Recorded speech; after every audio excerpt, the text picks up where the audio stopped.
Good morning student.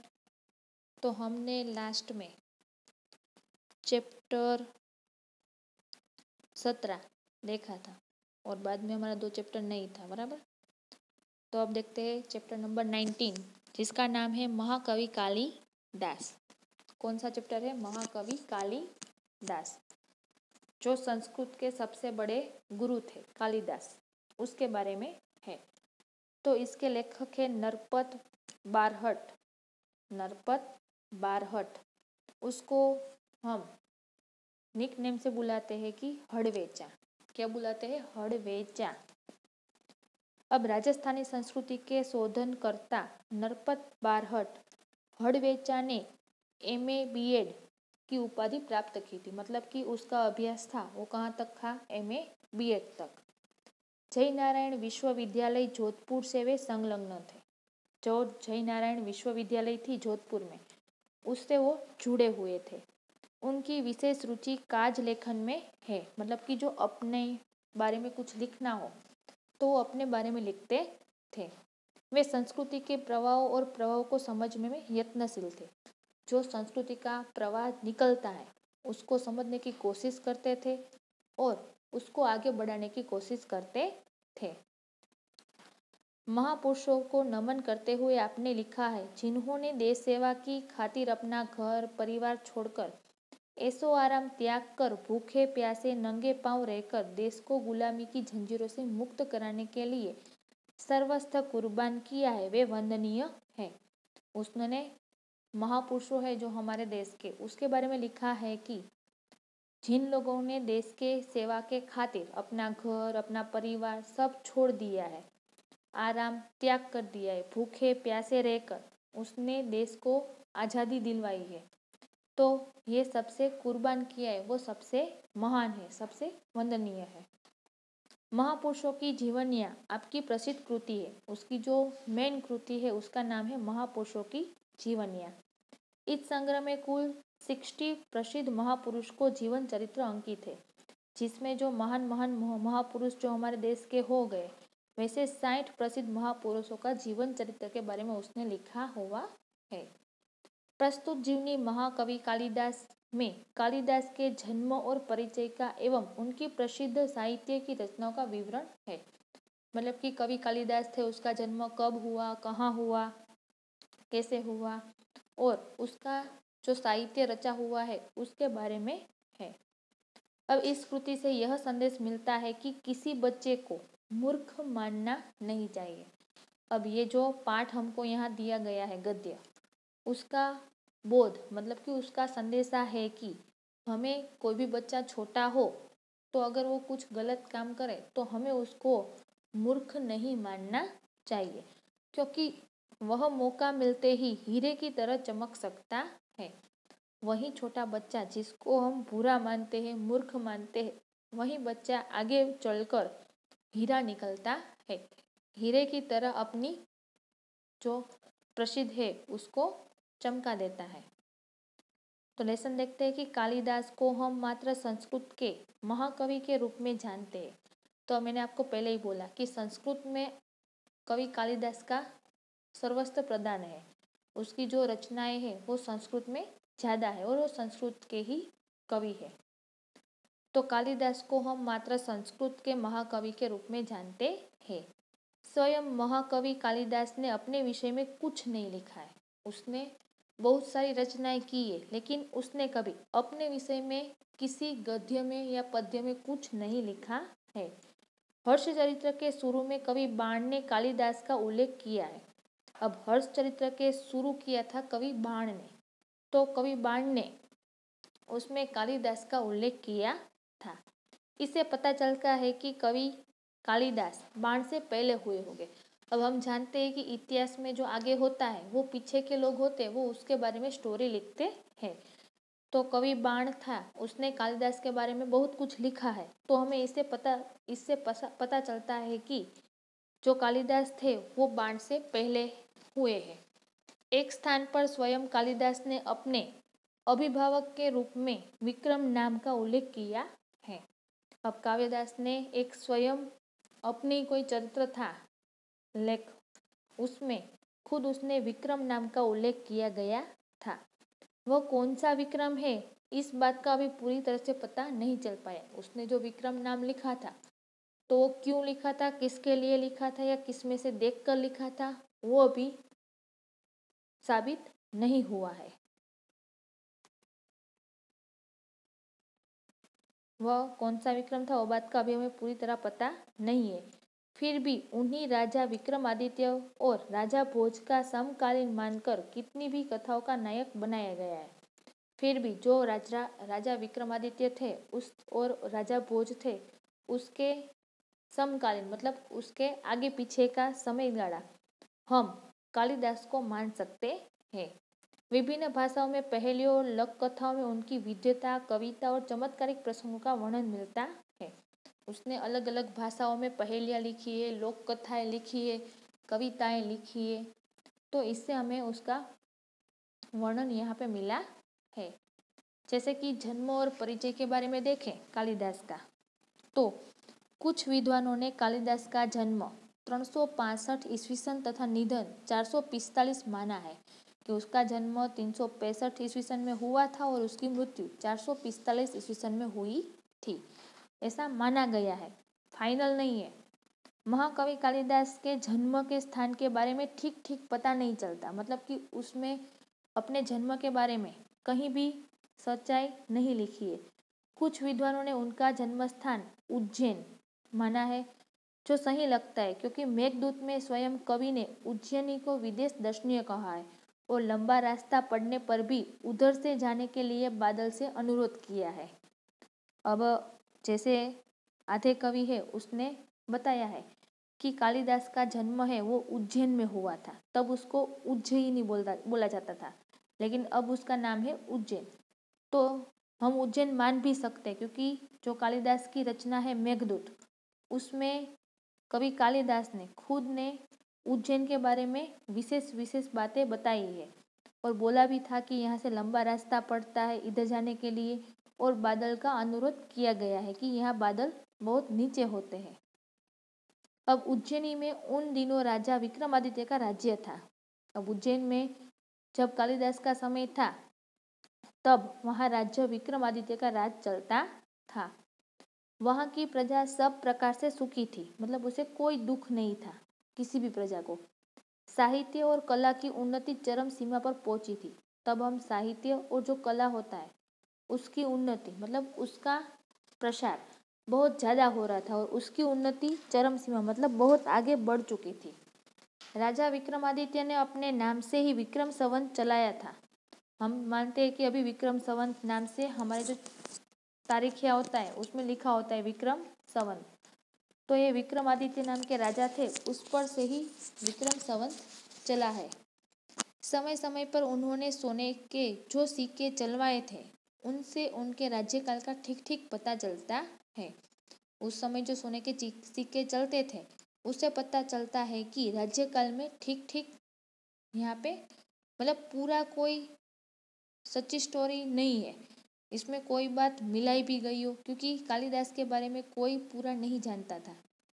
Vikramaditya के शासनकाल में जितना वैभव देश में था, जितने साहित्य और कला की उन्नति हुई उतनी कभी नहीं हुई। जब विक्रमादित्य राजा थे तब पूरे देश में वैभव था, मतलब कि सारे लोग अमीर थे, और तब साहित्य और कला का जो उन्नति क्षेत्र था वो बहुत बड़ा था, और इसके जैसी उन्नति और इसके जैसा वैभव कभी किसी कोई राजा के राज्य में नहीं था।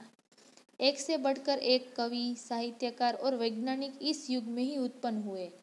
हम देखें तो इसी युग में मतलब कि इसी साल में बहुत अच्छे कवि बने हैं, बहुत अच्छे साहित्यकार हुए हैं और बहुत अच्छे वैज्ञानिक भी इसी साल में उत्पन्न हुए हैं।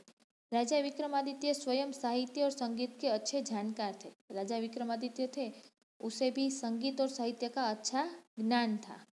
संस्कृत भाषा की उन्नति भी इस काल में ही अधिक हुई, मतलब संस्कृत भाषा का महत्व है वो भी इसी काल से शुरू हुआ था।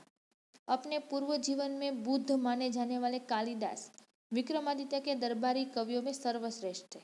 अब विक्रमादित्य का राज्य दरबार था, उसमें सबसे श्रेष्ठ और बुद्धू माने जाने वाले कालिदास थे, वो विक्रमादित्य के दरबारियों में जितने कवि थे उसमें से सर्वश्रेष्ठ थे। कालिदास के अतिरिक्त 8 और कवि भी दरबार में थे जो नवरत्न कहलाते थे। कालिदास के अलावा 8 और भी कवि इस दरबार में थे विक्रमादित्य के, जिसे नवरत्न कहलाते थे। कालिदास के विषय में कहा जाता है कि युवावस्था तक निरक्षर रहे, मतलब कि जब तक वो युवावस्था मतलब कि 18-19 साल के हुए तब तक उसने पढ़ाई नहीं की थी। जिस डाल पर बैठते उसी डाल को काटते थे। अब उसकी बुद्धि कैसी थी कि जिस डाली पे वो बैठे होते वही डाली वो काटता रहता था, तो ऐसी उसकी बुद्धि थी। निरक्षर होने पर भी वह इतने विद्वान और महाकवि किस तरह बन गए, इसकी भी एक बड़ी विचित्र और रोचक कहानी है। अब इतने बड़े लेखक अभी मतलब कवि बन गए, महाकवि कालिदास, लेकिन पहले वो मूर्ख थे, मतलब जिस डाली पर बैठते थे वही डाली वो काटते थे, इतने मूर्ख थे। लेकिन इसने निरक्षर होने के बाद भी जब महाकवि कालिदास आगे जाकर वो बहुत बड़े कवि बन गए। और ऐसा बड़ा विचित्र और रोचक कहानी है, नीचे हम देखते हैं। उन दिनों शारदानंद नाम के एक राजा थे। अब जब कालिदास कवि थे तब उन दिनों की बात की है कि उन दिनों में शारदानंद नाम के एक राजा रहते थे। उनकी एक गुणवती और विद्वान पुत्री थी। उनकी एक पुत्री थी जो बहुत गुणवान थी और बहुत विद्वान थी, मतलब सब कुछ जानती थी, जिसका नाम विद्योत्तमा था। मतलब उसका नाम क्या था? विद्योत्तमा। वह बहुत सुंदर और रूपवती भी थी, मतलब सुंदर दिखती थी, गोरी सी थी। उसके रूप, गुण और ज्ञान की प्रशंसा दूर दूर देशों तक फैली हुई थी। अब ये जो युवती थी राजा की, उसका जो रूप है, उसके जो गुण है, उसका जो ज्ञान है, उसकी प्रशंसा दूर दूर के देशों तक फैली हुई थी।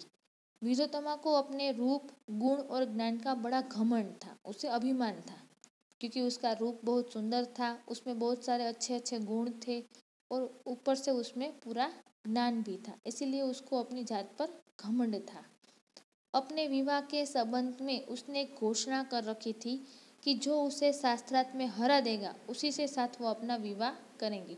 अब वो पढ़ी लिखी थी और ज्ञानी थी, इसीलिए उसने शादी करने से पहले एक घोषणा की थी कि मैं उसी के साथ शादी करूंगी जो मुझे शास्त्रार्थ का ज्ञान है उसमें हरा दे। अब उसकी इस घोषणा की जानकारी जैसे जैसे पास पड़ोस के देशों तक पहुंच गई, वहाँ के विद्वान तथा पंडित विद्योत्तमा से शास्त्रार्थ करने के लिए आने लगे। लेकिन विद्वान या पंडितों को बड़ी ग्लानि का अनुभव हो रहा था और वे इसका बदला लेने का उपाय सोचने लगे थे। अब जब ये बात की घोषणा की विद्योत्तमा ने, तब आसपास के जो पड़ोसी देश के लोगों थे वो वहाँ पहुँच गए। वहाँ जाकर विद्वान तथा पंडित ने विद्योत्तमा के शास्त्रार्थ करने के लिए आने लगे, लेकिन विद्वान और पंडितों का बहुत अपमान किया गया विद्योत्तमा ने, इसीलिए सब उसका बदला लेने का सोच रहे थे। विद्वानों और पंडितों ने मिलकर तय किया कि विद्योत्तमा का विवाह किसी मूर्ख से करवा दिया जाए तो इसका घमंड टूट जाएगा और वे अपने अपमान का बदला भी ले सकेंगे। अब जो जो विद्वान और पंडितों को उसने हरवाया था, उसकी मजाक उड़ाई थी, तो उस सब ने मिलकर सोचा कि अगर विद्योत्तमा का विवाह हम किसी मूर्ख आदमी से करा दे तो इसका जो अभिमान है वो तुरंत उतर जाएगा और जो अपना अपमान हुआ है उसका बदला भी हम ले सकेंगे। अतः अब वे ऐसे एक मूर्ख की तलाश में रहने लगे। मंत्री और जो पंडिताई जो आए थे वो सब एक मूर्ख की तलाश में बैठे थे। संयोग से उन्हें एक दिन एक ऐसा ही मूर्ख युवक मिल गया। अब वो ढूंढ ही रहे थे और संयोग भी था, इसीलिए एक दिन उसको ऐसा ही मूर्ख युवक मिल गया। वह पेड़ की जिस डाल पर बैठा था उसी सो काट रहा था। अब हम इतना तो सोच ही सकते हैं कि हम जहाँ बैठे हो तो वो डाली हम नहीं काटते, लेकिन ये इतना मूर्ख था कि वो जिस डाली पर बैठा था वही डाल वो काट रहा था। पंडितों तथा विद्वानों को लगा कि ये उससे बड़ा मूर्ख कौन होगा। पंडितों और विद्वानों ने ये दृश्य देखा तो उसको लगा कि सबसे बड़ा मूर्ख तो यही है, इससे बड़ा मूर्ख और कोई नहीं होगा। इसीलिए पंडितों ने उसे पेड़ से नीचे उतारा और समझा बुझाकर एक सुंदर राजकुमारी से उसका विवाह करा देने की बात कहकर, लालच देकर अपने साथ चलने को राजी किया।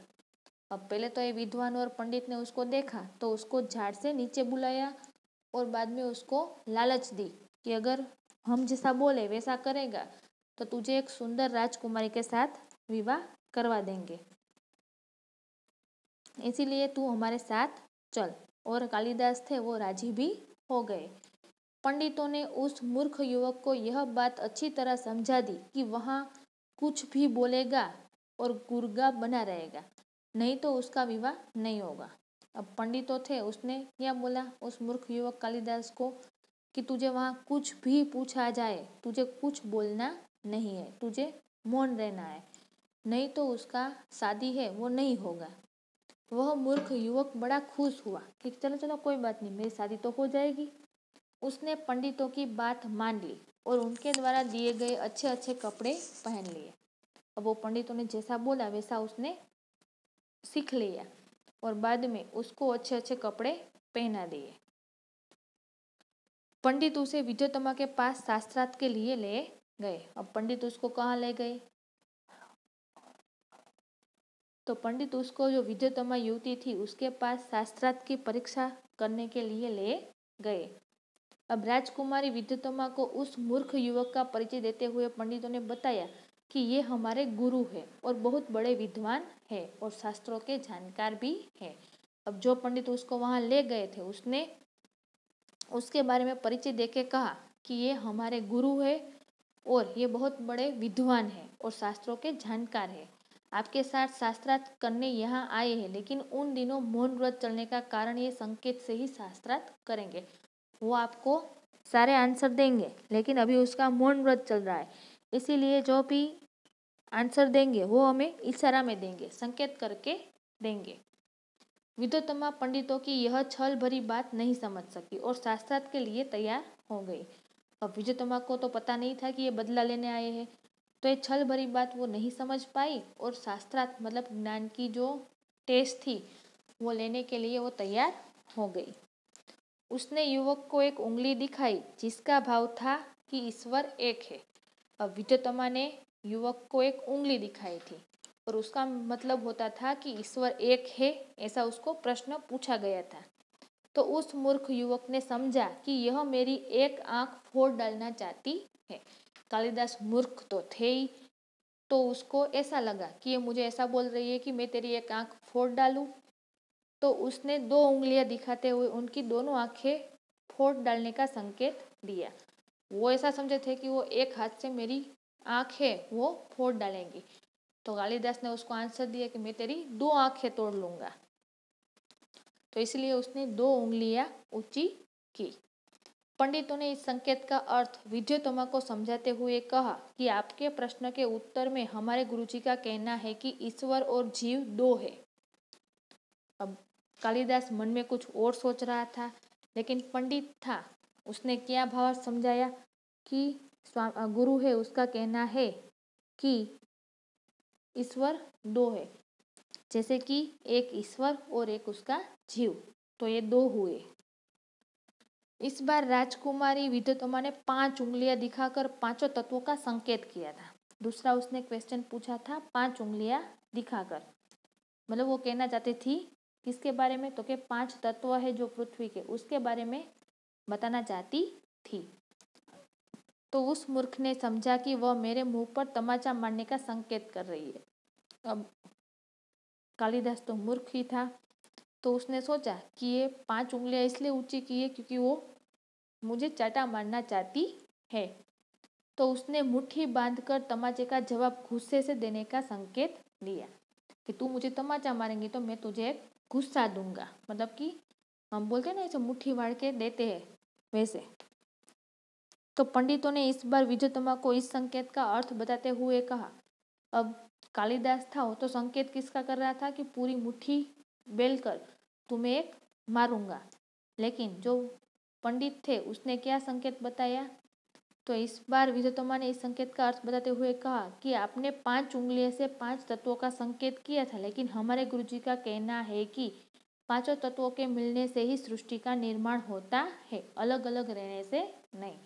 मतलब हमारे गुरुजी कहते हैं कि 5 तत्व ही सिर्फ सृष्टि नहीं बना सकते, लेकिन 5 तत्व जब मिल जाए एक दूसरे के साथ तो सृष्टि का निर्माण होता है, अलग अलग रहने से नहीं होता है। इसीलिए उसने मुट्ठी है वो बेल ली। इस तरह उपरोक्त शास्त्रार्थ में विद्युत्तमा ने उस मूर्ख युवक से अपनी हार मान ली। उसने बहुत सारे क्वेश्चन पूछे और जो कालिदास थे उसने इन सारे में बहुत सारे आंसर दिए, लेकिन पंडित ने उसको अच्छी तरह से शास्त्रार्थ पढ़कर आए थे तो उसने अच्छी बातें बता दी और इसीलिए विद्युत्तमा ने उससे हार मान ली और दोनों का विवाह धूमधाम से पंडितों ने करवा दिया। पंडितों ने दोनों का विवाह कैसे करवा दिया तो कि पूरे धूमधाम से। एक दिन की बात है, एक ऊँट की बोली सुनकर वह मूर्ख युवक अपना मौन व्रत भूलकर यकालाल बोला बैठा, उट्र उट्र। अब विवाह होने के बाद एक दिन की बात है कि एक ऊँट अपनी बोली सुनाकर वहाँ से पसार हो रहा था, तो मूर्ख युवक था वो भूल गया कि मेरा मौन व्रत चल रहा है, तो वो भी बोल उठा साथ में, उट्र उट्र। तो उसको बोलते सुनकर विद्युत्तमा चौंक उठी कि इसका तो मौन व्रत था, तो ये कैसे बोला। तो उसे पता चला कि उसका पति कोई विद्वान पंडित नहीं है बल्कि एक बहुत बड़ा मूर्ख है। तब विद्युत्तमा को पता चला कि उसकी जिससे शादी हुई है, जो उसका पति है, वो कोई विद्वान पंडित नहीं है, लेकिन वो बहुत बड़ा मूर्ख आदमी है। पंडितों की छल भरी बातों का अर्थ अब उसकी समझ में आ गया कि सारे पंडितों उससे बदला लेना चाहते थे, इसीलिए इस मूर्ख से शादी करवा दी। विद्युत्तमा को बहुत मानसिक दुख पहुंचा, अंदर से वो पूरी टूट गई और उसने अपने महल के कालिदास के प्रवेश पर रोका दी और द्वार बंद कर दिए। अब कालिदास को बोल दिया कि तुम मेरे महल के पास नहीं आओगे, और जो मेन गेट था उसमें भी उसको रोक लगा दी। कठोर उपासना से उसे माँ काली का वरदान प्राप्त हुआ और उसे कालिका दास होने के कारण कालिदास का नाम प्राप्त हुआ। अब उसकी पत्नी ने उसके लिए रूम का दरवाजा बंद कर दिया था, तो इसीलिए वो जंगल में चले गए और जंगल में जाकर उसने माँ काली की उपासना की थी। तो माँ काली उस पर प्रसन्न हुई और वरदान प्राप्त किया और इसीलिए काली का दास होने के कारण उसका नाम पड़ा कालिदास। जो काली माता का दास होता है उसको हम कालिदास बोलते हैं। इस प्रकार उसका नाम कालिदास पड़ा। शीघ्र ही कालिदास सारी विद्याओं को सीखकर प्रवीण हो गया। अब उसने वरदान तो प्राप्त कर लिया था काली माँ से, इसीलिए वो शीघ्र ही झड़प से कालिदास सारी विद्याओं ने जान लिया और उसमें वो प्रवीण हो गया, मास्टर हो गया। राजनीति, धर्मशास्त्र और साहित्य का अच्छा ज्ञान प्राप्त कर वह फिर से विद्युत्तमा के पास लौटे। उसने जो वरदान मांगे थे वो सारे वरदान उसको मिल गए। बाद में वो अपनी पत्नी विद्युत्तमा थे उसके पास लौटे। द्वार तब भी बंद था, मतलब दरवाजा था वो अभी भी बंद था। कवि ने अपने विद्वान होने के प्रमाण स्वरूप संस्कृत में द्वार खोलने के लिए विद्युत्तमा से प्रार्थना की कि अनावृत कपाट द्वार देहि। मतलब पहले तो वो मूर्ख था, वो ज्ञानी तो नहीं था, तो दरवाजा बंद देखकर कालिदास ने संस्कृत में विद्युत्तमा से प्रार्थना की कि आप दरवाजा खोल दो। तो अंदर से पत्नी विद्युत्तमा से पूछा, अस्ति कश्चिद वाग विशेष। उसने भी संस्कृत में पूछा। तो इस पर महाकवि कालिदास ने क्रमशः कुमार संभव, मेघदूत, रघुवंश की रचना विद्युत्तमा को सुनाई। मतलब कि कुमार संभव का नाटक थे, मेघदूत की भी कहानी है और रघुवंश की भी एक रचना थी। तो उसने पूरे संस्कृत श्लोक के साथ विद्युत्तमा को ये सारी कहानियाँ सुनाई बारी बारी। विद्युत्तमा को जब उनके पंडित होने का विश्वास हो गया तो उसने द्वार खोलकर महाकालिदास का स्वागत किया। इतना सारा वो संस्कृत श्लोक में बोला, तो इसलिए विद्युत्तमा थी वो खुश हो गई और खुश होकर उसे अपने पति है वो बहुत बड़ा पंडित है ये बात की जानकारी हुई और बाद में उसने दरवाजा खोल दिया और कालिदास का स्वागत भी किया। अब कालिदास को हर क्षेत्र का गहरा अनुभव था, मतलब कोई भी काम हो उसमें उसका गहरा अनुभव था। प्रकृति का जैसा वर्णन उनके साहित्य में मिलता है वैसा कहीं नहीं मिलता। उसने जो साहित्य लिखे हैं इतने सारे, उसमें जो प्रकृति का वर्णन होता है तो उसके जैसा वर्णन किसी और का नहीं होता। उन्हें प्रकृति के बिना मनुष्य जीवन अधूरा दिखाई पड़ता है। कालिदास थे, उसको ऐसा लगता था कि प्रकृति न हो तो मनुष्य जीवन अधूरा है, ऐसा वो सोचते थे। कालिदास की उपमाएं विश्व विख्यात है, मतलब जितनी उपमाएं उसको दी जाए उतनी विश्व विख्यात से जुड़ी हुई है। उनकी कोई तुलना नहीं है, किसी के साथ हम उसकी तुलना नहीं कर सकते। उसका कोई जोड़ नहीं, उसके जैसा कोई दूसरा कवि नहीं है। चरित्र चित्रण में भी महाकवि कालिदास की तुलना नहीं की जा सकती, उनकी कोई बराबरी नहीं कर सकता। उनके पात्रों का व्यक्तित्व अपनापन लिए रहता है, हर बात बड़ी ही स्वाभाविकता से उपस्थित होती है। वो कुछ भी बोलते वो पूरी स्वाभाविकता से बोलते थे। कालिदास अपने काव्य तथा नाटक के द्वारा बार बार यही बताना चाहते हैं कि राजा प्रजा का शासक ही नहीं, उसका रक्षक और पिता भी है। हर जो काव्य, हर जो नाटक उसने रचा है, उसमें वो एक ही बात बताता है कि राजा का काम सिर्फ प्रजा पर शासन करना नहीं होता, लेकिन वो प्रजा का रक्षक भी होता है और प्रजा का पिता भी होता है। उन दिनों समाज में नारी का क्या स्थान था, इस बात का पता भी हमें कवि कालिदास की रचनाओं से मिलता है कि पहले के जीवन में नारी है वो क्या काम करती थी, उसका समाज में क्या स्थान था। तो ये कालिदास की जो रचनाएं है, मेघदूत और वो सब, उसमें हमको देखने मिलता है। समाज में नारी को सम्मान और श्रद्धा की दृष्टि से देखा जाता था और उसे नृत्य, संगीत, चित्रकला आदि की शिक्षा उसको दी जाती थी। अब महाकवि कालिदास के 7 प्रमुख ग्रंथ है जो उसने रचना की है।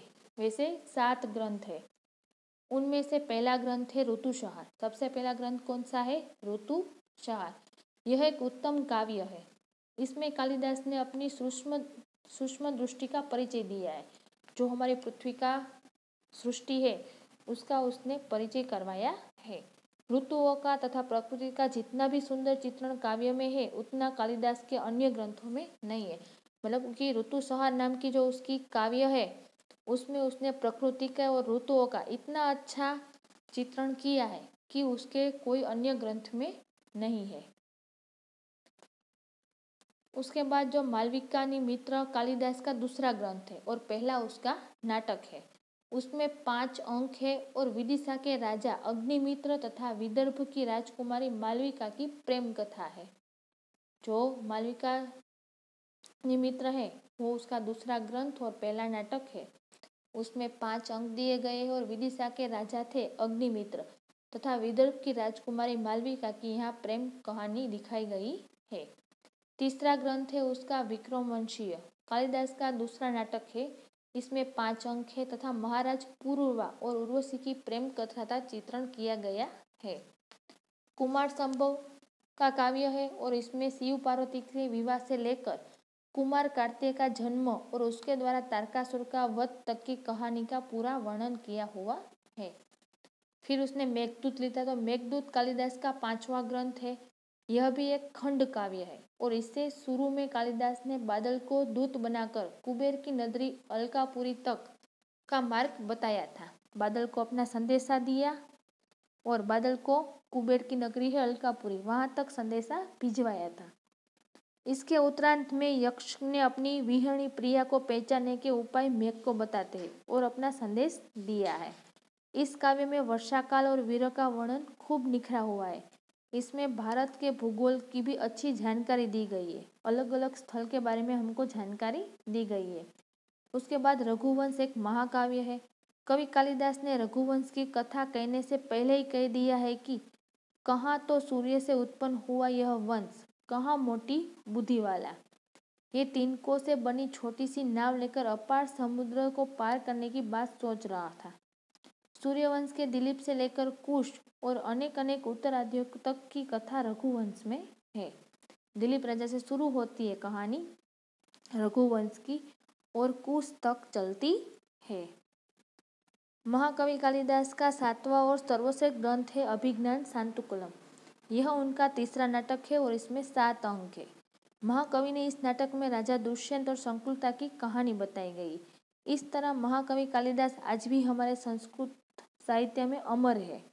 उनकी रचनाओं में तत्कालीन साहित्य, शासन और राजनीति और समाज और जन विश्वास, भूगोल, ललित कला, स्थापत्य आदि सभी की झलक मिलती है। तो यहाँ हमारा ये चैप्टर है वो ख़त्म होता है। इसमें कुछ समझ में नहीं आता है तो आप पूछ सकते हो। ओके, और शब्दार्थ लिख कर रखना। अगले लेक्चर में हम शब्दार्थ देखेंगे। Okay, thank you.